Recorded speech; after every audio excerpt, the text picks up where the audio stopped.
sporting glory on the international stage, and what a fantastic job he's done.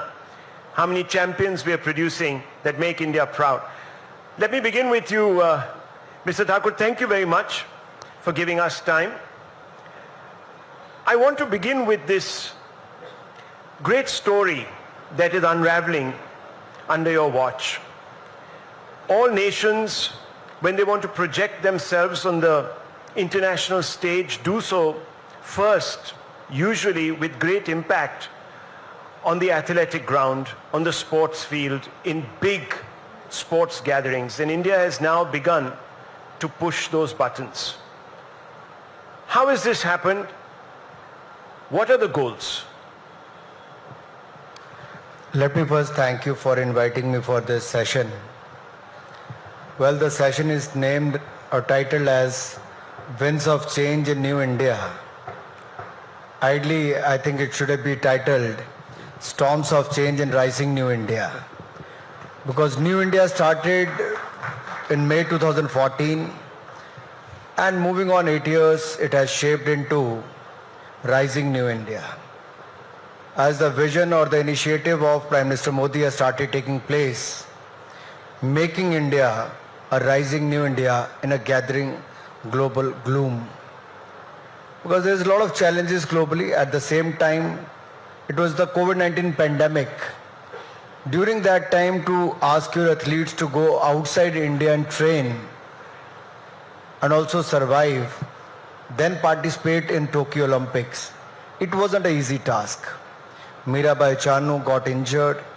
Within 24 hours, she was given the US visa, given the flight along with her coach and other supporting staff. So India has tried to do whatever possible under the leadership of Prime Minister Modi as far as in the field of sports is concerned. I was looking at the top scheme. It started after Rio Olympics, and in the last 4 years we have seen how it has benefited most of the players. Their training, boarding, lodging, scientific, treatment and all that, everything has been taken care by the government of India. And that is why India has won the highest ever medals in the Tokyo Olympics, Paralympics and the Deaf Olympics. 7 in the Tokyo Olympics, 19 in the Deaf Olympics and 17 in the Paralympics. So that clearly shows that whatever initiative has been taken is reaping benefits. And our wait for last 121 years, Neeraj Chopra has won the gold medal for India. Not only that, post that, it was during the IBF Women World Boxing Championship. India won the gold medal. Nikhat Zareen won that. Thomas Cup, we never won the gold medal. India won the gold medal this time. And look at the Commonwealth Games, we won the 66 medals. It's not one of the events, but event after event, India has performed well as far as the sports is concerned. All because it started from the top. Prime Minister Modi himself interact with the athletes before they leave for any big championship. Even during the tournaments, if need to, he motivate players. And while they are back in India, he hosts them. I think no other Prime Minister on earth does give that kind of importance to the sports person personally by speaking to them and also inviting them at his residence. Recent successes, of course, have been recognized all across the globe, Anurag ji, but when it comes to budgeting for sports, sometimes we found that, and you look at the numbers, we have found a bit wanting. Even this budget, and over the last few years, there hasn't been a commitment. And I have some statistics here. Why is this the case? We need to understand sports is a state subject. The primary responsibility lies with the states. But if you look at our government, in 2013-14, I think the annual budget was 840 crore rupees.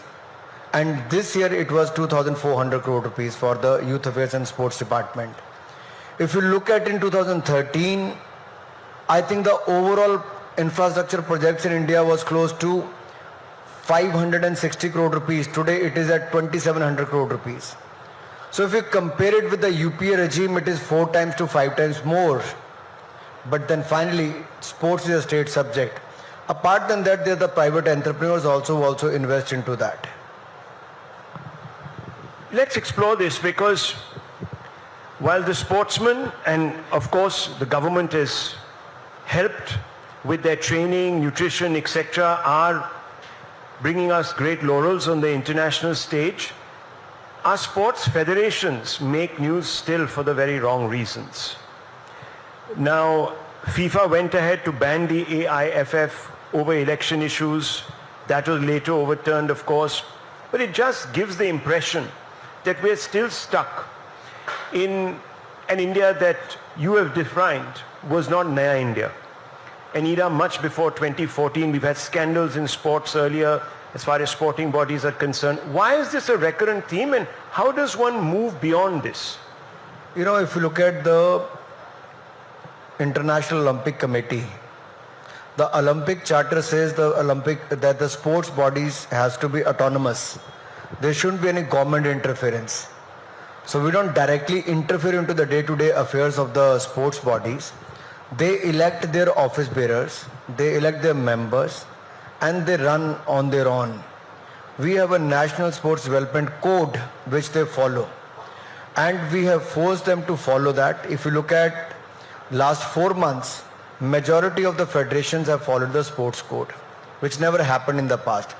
As far as FIFA banning or suspending the All India Football Federation is concerned, there is no role of the government.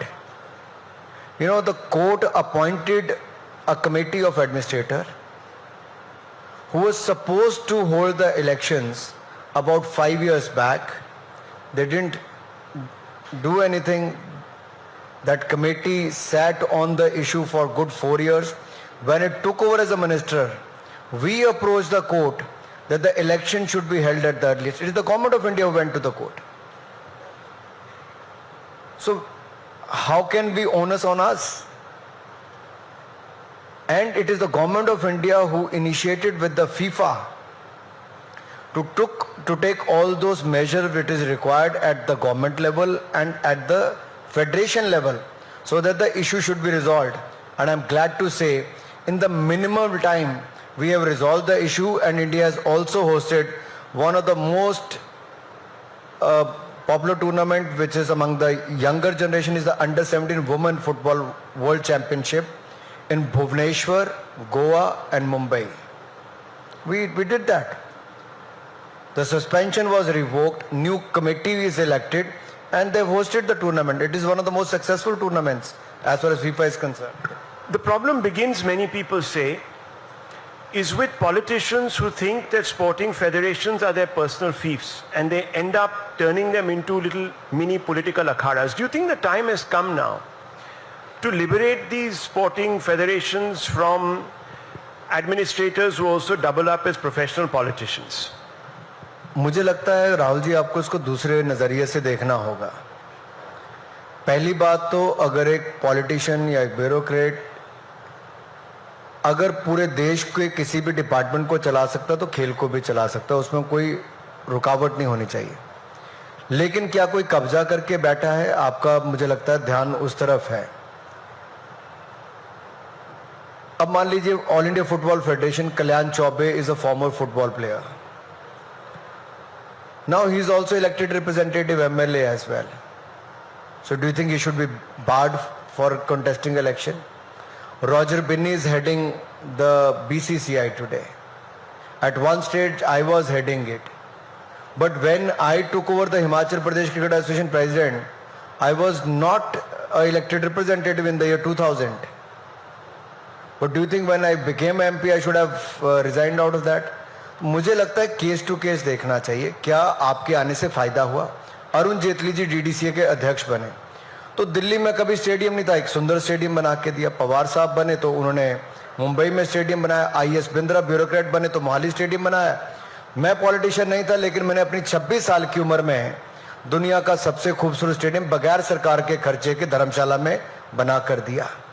तो depend करता है कौन क्या करता है. लेकिन एक पूरी तरह से आप कहो कि पॉलिटिशियंस को नहीं आना चाहिए, तो उससे शायद मैं सहमत ना रहूं. अनुराग जी, आप फ्रैंक हैं. इसीलिए आपने एक अपना रिस्पॉन्स दिया है एंड वन वेलकम्स दैट, स्वागत करते हैं। आपसे मैं एक सवाल पूछना चाहता हूं। अब थोड़ा हम पॉलिटिशियंस की बात कर रहे हैं तो राजनीति की भी बात कर ही लेते हैं। आप हिमाचल से हैं, वहां पर इलेक्शंस हुए हैं, वहां पर बीजेपी का आपको क्या लगता है, व्हाट इज द आउटकम?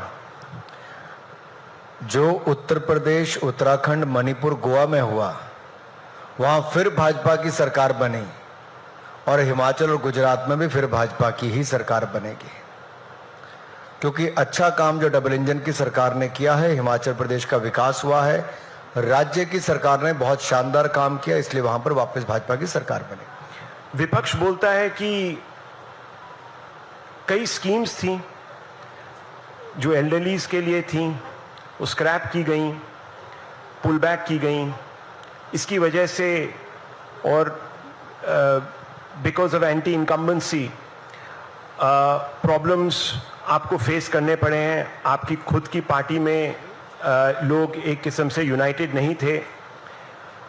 आम आदमी पार्टी भी मैदान में है। कई लोग कह रहे हैं कि ये चुनाव पहले जैसा चुनाव नहीं है और हिमाचल में एक किस्म से एक सभ्यता रही है कि भाई एक सरकार एक समय आती है, फिर वो बदल जाती है, तो वो ही कंटिन्यू होगा, बदलेगा कुछ नहीं।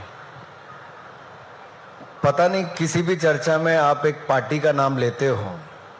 किस पार्टी का? जिसका आपने भी लिया, आम आदमी पार्टी का।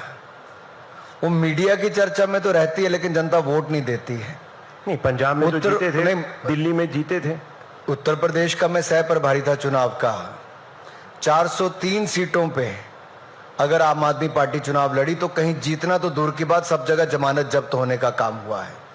उत्तर प्रदेश के अलावा वो उत्तराखंड में कहते सरकार बनाएंगे, एक सीट उनके हाथ नहीं लगी है। मणिपुर को दूर की बात छोड़ दीजिए। और हिमाचल प्रदेश में तो 4 महीने पहले अपनी दुकान बंद करके केजरीवाल जी चले गए, चुनाव में आए नहीं। तो उनके जीतने तो दूर दूर की बात है, अगर खाता भी खुल जाए तो बहुत बड़ी बात होगी। दूर दूर तो कोई आसार नहीं कि उनका खाता खुल पाएगा। और आम आदमी पार्टी का गवर्नेंस मॉडल तो देखिए। पंजाब के स्वास्थ्य मंत्री को 2 महीने में इस्तीफा देना पड़ा भ्रष्टाचार करके। दिल्ली का स्वास्थ्य मंत्री 6 महीने से जेल में है।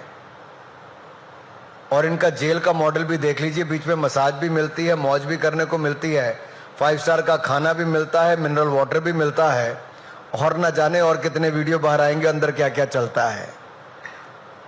अभी तो प्रतिबंध शायद वीडियो दिखाने पे लग गया होगा जो लीक हुए। और इनके मुख्यमंत्री एक और कॉनमैन, जिसके लिए सुकेश की बात कर रहा हूं, जिसको जेल में सुविधाएं देने के लिए करोड़ों रुपए घूस खाई जाती है, ऐसा मुख्यमंत्री के दिल्ली में रहना चाहिए? जो सर्टिफिकेट अपने स्वास्थ्य मंत्री को देता है ईमानदारी का, इसके साथ साथ पंजाब में 3 महीने में 70 लोगों की हत्याएं होंगी, गैंग वॉर चल रही है। दिल्ली का शिक्षा मंत्री शराब घोटाले में मुख्य आरोपी नंबर 1 है। मोहल्ला क्लिनिक के अंदर और बाहर जानवर घूम रहे होते हैं, डॉक्टर तो दूर की बात है। आखिरकार इस मॉडल को गुजरात कहां से एप्ट करेगा, हिमाचल कहां से एप्ट करेगा? हिमाचल ने कोविड-19 पैंडेमिक के टाइम पे देश में पहला राज्य बना जिसने फर्स्ट वैक्सीन, सेकंड वैक्सीन सबसे पहले लगाने का काम किया। केंद्र ने आयुष्मान भारत योजना लाई तो हमने हिमकेयर साथ में चला के हर किसी को 5 लाख का इलाज मुफ्त में दिया। अगर केंद्र ने उज्ज्वला योजना से रसोई गैस का सिलेंडर दिया, हमने राज्य में मुख्यमंत्री गृहिणी योजना लाके हर महिला को रसोई गैस का सिलेंडर और चूल्हा भी साथ में दिया। सो कहीं लकड़ी का चूल्हा नहीं जलता, हर जगह गैस उपलब्ध करवाई है। हर घर को नल से जल देने का काम किया है। तो जहां एक और डेवलपमेंट के मॉडल हमारे पास है, और गुजरात का मॉडल तो आज देश अपनाता है, मगर हर सेक्टर में अपनाता है। दिल्ली मॉडल की बात करती है और वो पंजाब में उन्होंने उस पर अपना कैंपेन काफी फोकस किया था और उनको वहां पर नतीजे भी मिले हैं, आप जानते हैं।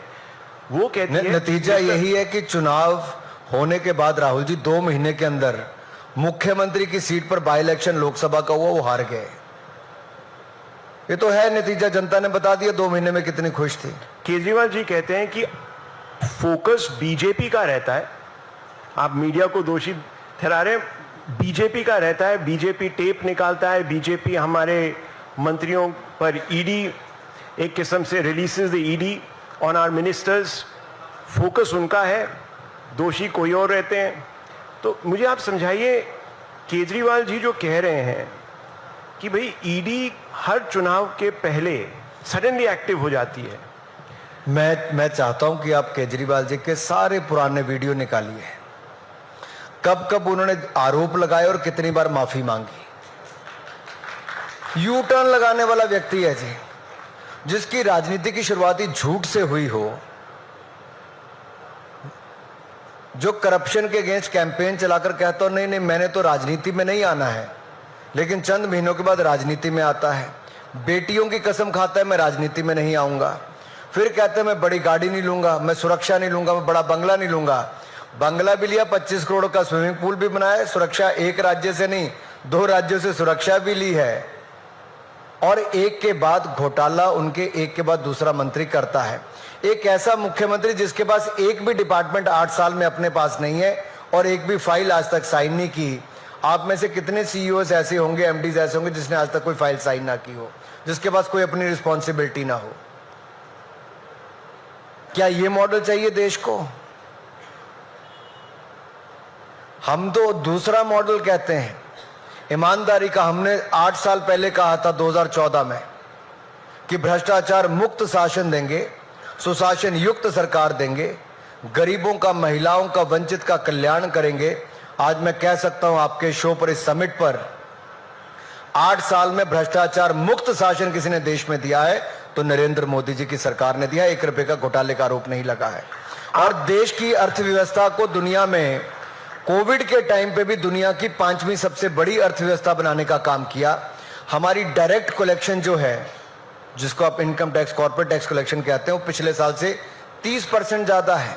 इनडायरेक्ट जीएसटी 1.5 लाख करोड़ रुपया इस महीने अक्टूबर के, और हर महीने 1 लाख करोड़ से ज्यादा जा रहा है। आपकी यूपीआई की जो ट्रांजैक्शंस हैं, डिजिटल पेमेंट्स की, वो कितनी है? 8 बिलियन ट्रांजैक्शन 12 लाख करोड़ की केवल अक्टूबर में हुई। जो दुनिया के बड़े बड़े देश नहीं कर पाए वो भारत ने करके दिखाया है। ये मोदी जी के नेतृत्व में हमने देश को आगे बढ़ाया है। आपके आलोचक कहते हैं कि आप सिलेक्टिवली फैक्ट्स को सामने लाते हैं, कहते हैं कि भाई देखिए भ्रष्टाचारी आप हैं, भ्रष्टाचारी कांग्रेस में बैठे हैं, करप्ट सारी पार्टीज में है मगर बीजेपी में नहीं है, क्योंकि देखिए ईडी सिर्फ करप्शन दूसरे गुटों में ढूंढ लेती है।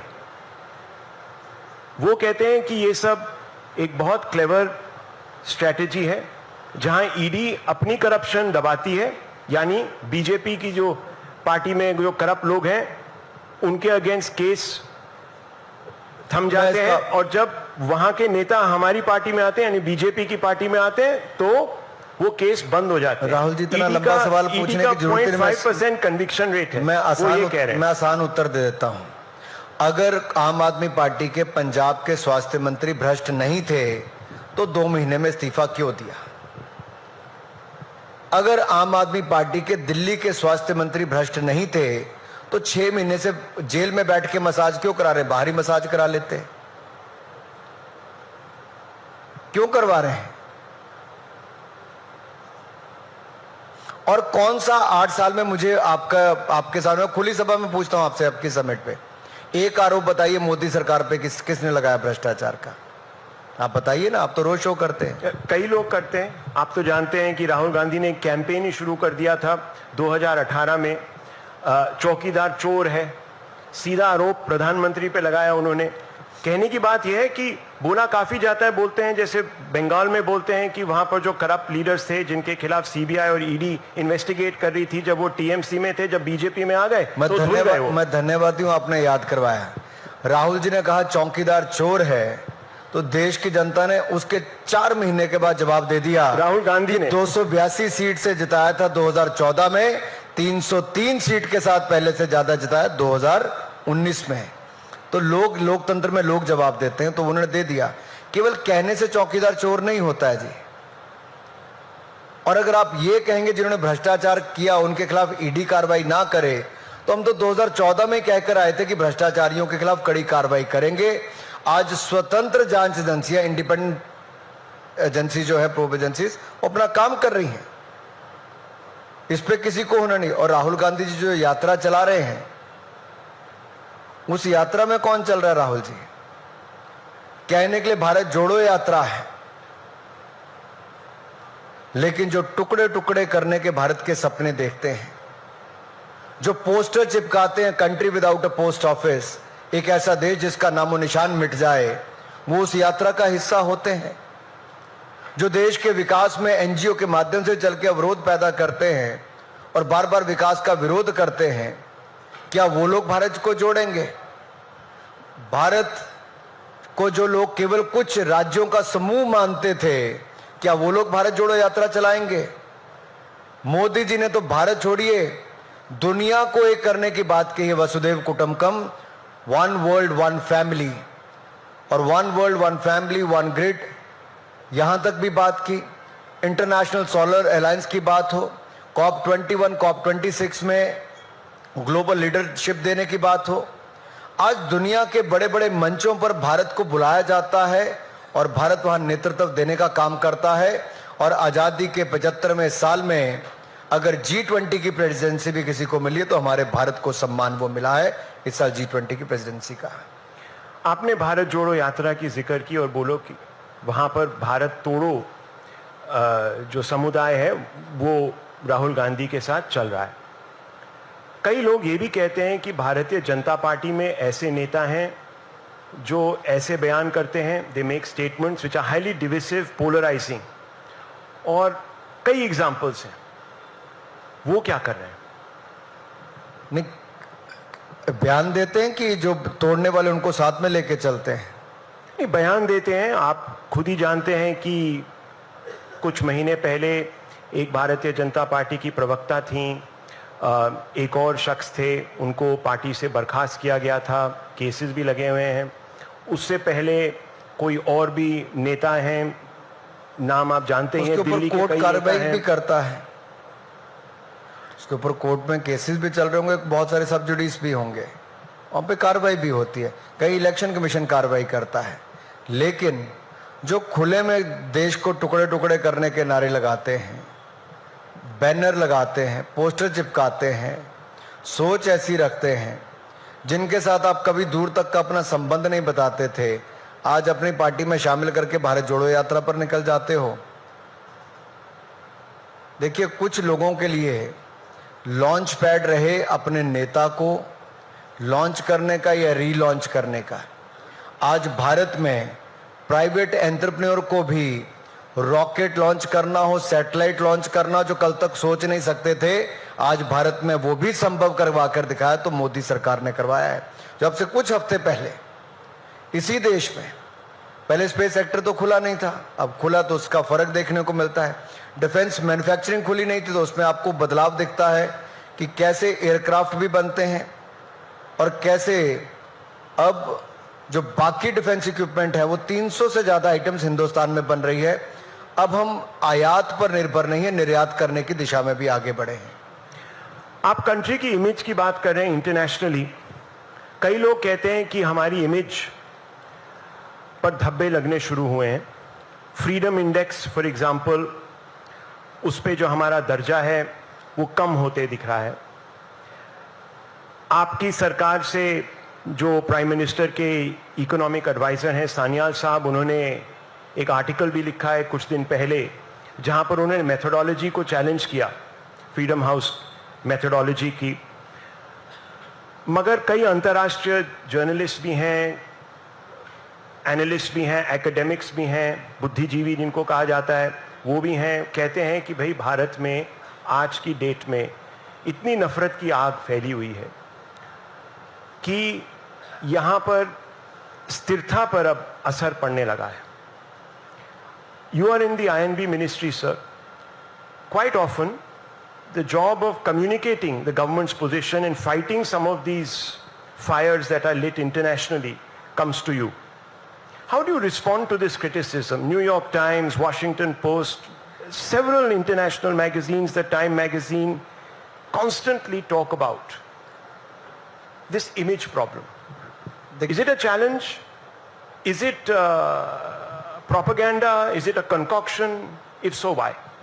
देखिए, दो पहलू हैं इसके. पहला तो ये आता है इसका कि मेथोडोलॉजी पर ही सवाल खड़ा होता है और उस संस्था पर भी प्रश्न चिन्ह खड़ा होता है कि उसकी फंडिंग कौन करता है, कौन लोग हैं, मेथोडोलॉजी क्या की गई. आपसे किसी ने आके पूछा इस पे कि नहीं पूछा?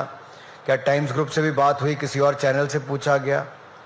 किनसे बात देश में करके गए? पहली बात तो वहां पे आके सवाल खड़ा होता है. दूसरी बात, हम तो इमरजेंसी के टाइम से, जब इंदिरा जी ने इमरजेंसी लगाई थी, अखबार छापना मुश्किल हो गया था, लेख लिखने मुश्किल हो गए थे, उस समय हमारे नेता जेल में रहे. हम तो फ्रीडम ऑफ स्पीच का समर्थन करते हैं और फ्रीडम ऑफ स्पीच का हम न केवल समर्थन करते हैं, उसके लिए हर वो कदम भी उठाते हैं. प्रेस काउंसिल ऑफ इंडिया है, इसके मेंबर कौन है? इसके आपके जो अखबार के मालिक हैं, इनके रिप्रेजेंटेटिव, वही इसके मेंबर हैं. Autonomous body. इसी तरह से आपके चैनल्स के लिए कोई सरकार गवर्न नहीं करती है, autonomous body. Similarly on the digital media platform, तो उसके लिए क्या है? ये भी इंडिपेंडेंट संस्थाएं ही कर रही हैं, सरकार का तो हस्तक्षेप ही कहीं नहीं है. तो फिर इसके ऊपर प्रश्न चिन्ह कहां आता है? आप फ्रीडम ऑफ स्पीच की बात कर रहे थे अभी. मैं आपका अटेंशन एक दिल्ली हाई कोर्ट की टिप्पणी पे, I want you to pay attention to this observation.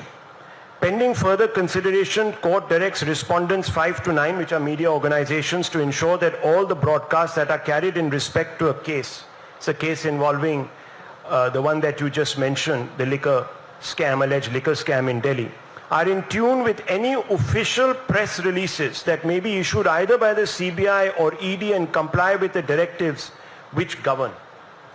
Now, sir, source-based news is the lifeblood of journalism. If you didn't have source-based news, you wouldn't be able to do any stories. People who might be genuine whistleblowers may not be able to give you this information in public interest, which we would carry. Do you think, sir, that the INB ministry should impede itself in this matter and challenge the court on this observation? आपने विषय मेरे ध्यान में लाया है. सभी stake holder से बात करके जो भी उचित कार्रवाई करनी होगी करेंगे. लेकिन कुल मिलाकर यह है कि अगर लोकतंत्र का चौथा स्तंभ मीडिया को कहा जाता है, तो मीडिया की वो जिम्मेदारी बनती ही है. सोर्स बेस्ड इंफॉर्मेशन होगी, पुख्ता आपके पास जानकारी होगी, तो आप निश्चित तौर पर सवालिया निशान खड़ा भी करेंगे. और पहले भी करते रहे, कोई पहली बार तो हुआ नहीं है, पहले भी करते रहें. और उसमें मुझे लगता नहीं पहले किसी ने आपत्ति किया, कोर्ट ने अगर उसमें कुछ इंटरवीन किया है तो निश्चित तौर पर स्टेक होल्डर से बात करके आगे निर्णय करेंगे. Last two questions. According to the new guidelines, at least 30 minutes a day are to be given to telecast content on private channels pertaining to, quote, public service and national interest, unquote. क्या इसकी जरूरत है?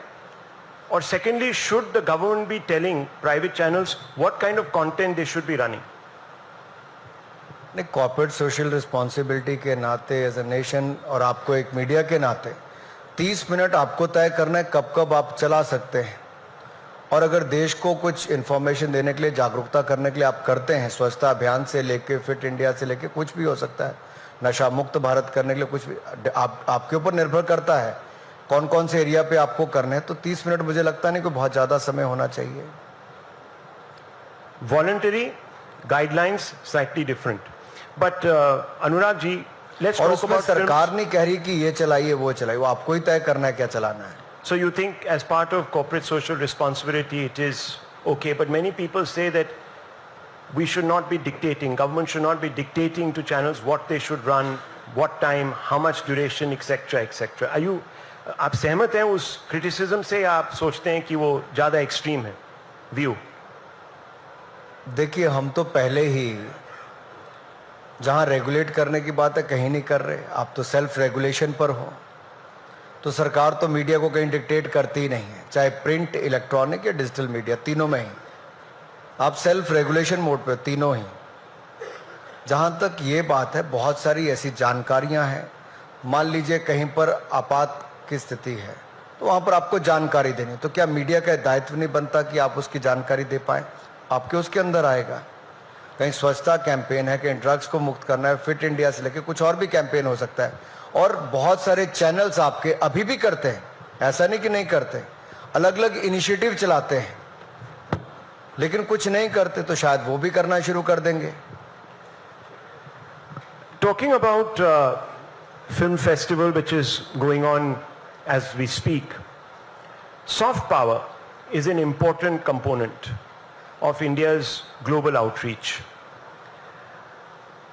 What are your plans to make India, specifically with regards to the film industry, a viable economic entity globally? See, the media entertainment space is bound to grow to $100 billion industry by 2030.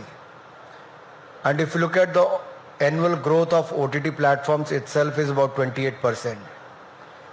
I see India has a great opportunity in front of them, that whether it is for the film shooting or co-production or post-production, we have the right talent among us and we can have the global business in India.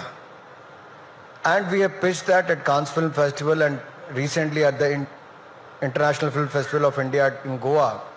We have seen a very, very positive feedback from the stakeholders. Many companies and filmmakers are very keen to work with India and India with the Indian entrepreneurs. And when you talk about the soft power of India, 2 days back the Central Asian countries youth delegation was here. 100-member delegation. You will be surprised to know 40% of the delegation members spoke in Hindi. Hindi गाने गाए, हिंदी गानों पर नाचे, नमस्ते से लेके गानों तक स्वागत किया। मिथुन चक्रवर्ती आज से 30 साल पहले बहुत बड़े स्टार उस समय के होंगे जब हमारे समय, लेकिन सेंट्रल एशिया में आज भी वो इतने बड़े स्टार हैं। शाहरुख खान की फिल्म से लेके बाकी के गाने गाए जा रहे हैं। तो सिनेमा की जो ताकत है, it cut across boundaries, it doesn't restrict you with in India. The same is with sports and cinema, and we need to unleash the soft power of India, and cutting across boundaries, I think we can do so. These are welcome sentiments, but do you believe that India presents a creative environment for filmmakers to come shoot here without feeling any constraints?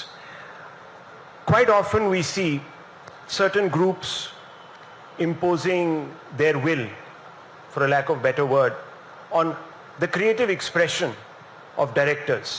They say कि भाई इस film में ये नुक्स है, ये इसको offend कर रहा है, ये फिलाने को is offending some group. And we see very often the state not standing up. Is this a problem, and is it going to dent India's image of being an open country to ideas? See, you are free to pick up any subject you want to shoot or make a film on. And it is the Central Board of Film Certification which is the final authority to give the certification. Once they have given the certification, then it's up to the cinema owners to show those movies. So Adipurush, if any like the fringe movie that elements or came, anyone who wants to intervene, then the filmmakers go to the court and they get the relief as well. So let's look at Adipurush. It was obviously passed by the censor board without any cuts, etc., etc., but a quarrelsome sort of debate erupted around the way its characters were looking. Do you think this is right? मैं से आपको ढेरों उदाहरण दे सकता हूं जहां film आने से पहले बहुत बड़ी कंट्रोवर्सी होती है, जब आप फिल्म देखते हो तो अंदर कुछ नहीं दिखता है। तो इसके पीछे भी क्या कारण है, क्यों इतनी कंट्रोवर्सी पहले होती है और बाद में कुछ नहीं निकलता है, तो ये भी थोड़ा गंभीरता से समझना पड़ेगा। और कई बार इतिहास को लेकर कौन किस नजरिए से देखता है, कैसे प्रस्तुत करता है, ये इस पे बहुत निर्भर करता है कि आप उसको कैसे इतिहास को देखते हो और उसको कैसे परोसते हो बनाकर। बहुत सारी फिल्में ऐसी हैं जिन्होंने पहले बहुत बड़ी कंट्रोवर्सी बगैर कोई एडिटिंग के, जब उसको पर्दे पे दिखाया गया तो कुछ भी नहीं हुआ। तो मुझे लगता है सेंसर बोर्ड पे, आम भाषा में सेंसर बोर्ड बोलते हैं, लेकिन सीबीएफसी पे छोड़ देना चाहिए कि उनको जो निर्णय करना है वो सब पहलुओं को देख के निर्णय करते हैं। और हर रीजन में सीबीएफसी का अपना दफ्तर है, सेंट्रल ऑफिस है, सैकड़ों लोग उसमें काम करते हैं और भारत दुनिया का सबसे बड़ा फिल्म निर्माता है, सबसे ज़्यादा फिल्में हमारे देश में बनती है। हमें तो इस ताकत को समझना होगा कि जो बात हम शायद न्यूज़ के जरिए नहीं पहुंचा पाते, जनरल एंटरटेनमेंट के माध्यम से दुनिया भर के देशों में अपनी कला संस्कृति, अपने इतिहास को हम दुनिया तक पहुंचाने का काम करते हैं। और जैसे कि अब कई लोग देखते होंगे कि सोमनाथ मंदिर या केदारनाथ मंदिर, लोगों को लगता होगा मंदिर बना है, लेकिन ये दिव्य और भव्य सोमनाथ मंदिर भी बना, दिव्य और भव्य केदारनाथ मंदिर भी बना, दिव्य और भव्य काशी विश्वनाथ धाम भी बनी और इसी तरह से दिव्य और भव्य अयोध्या धाम भी बन रहा है। लेकिन ये केवल आस्था के केंद्र नहीं, ये अर्थव्यवस्था के केंद्र भी भविष्य के बन रहे हैं। जहां एक्स अमाउंट लोग आते थे तो आज 7x 10x आते हैं। क्यों? क्योंकि वहां पे इंफ्रास्ट्रक्चर भी बना, हमने अपने गौरवशाली इतिहास को बचाने, संवारने और आगे बढ़ाने का काम भी किया। और यही नहीं, बुद्ध सर्किट से लेके हेमकुंड साहब तक रोपवे बनाने की बात हो, करतारपुर कॉरिडोर खोलने की बात हो, जो 75 साल में कोई नहीं कर पाया था, नरेंद्र मोदी जी के समय कम से कम इतना तो हुआ कि आज़ादी के अमृत महोत्सव भी हम मना रहे हैं और अपने गौरवशाली इतिहास पर गर्व भी कर रहे हैं और दुनिया को वहां पर लाने के लिए आकर्षित भी कर रहे हैं। Important message going out from the INB minister on the importance of leaving it to the certification board to determine the desirability of a narrative, etc. Thank you very much, Thank you, Anurag ji. Rahul. Thank you very much.